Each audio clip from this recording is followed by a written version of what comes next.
আজকের এই আলাপটি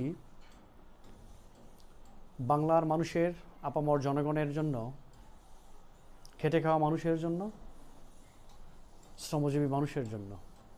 আমরা দেখেছি বাংলার ইতিহাস মূলত সাধারণ মানুষের ইতিহাস, শ্রমিকের ইতিহাস, কৃষকের ইতিহাস, মৎস্যজীবীর ইতিহাস, সকল শ্রেণীর মানুষের ইতিহাস।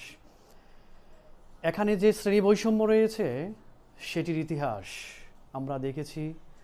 বাংলার মানুষ সেই প্রাচীন কাল থেকেই নিপীড়িত, নির্যাতিত, বিভিন্নভাবে তারা অত্যাচারিত হয়ে আসছে বিভিন্ন শাসক কর্তৃক।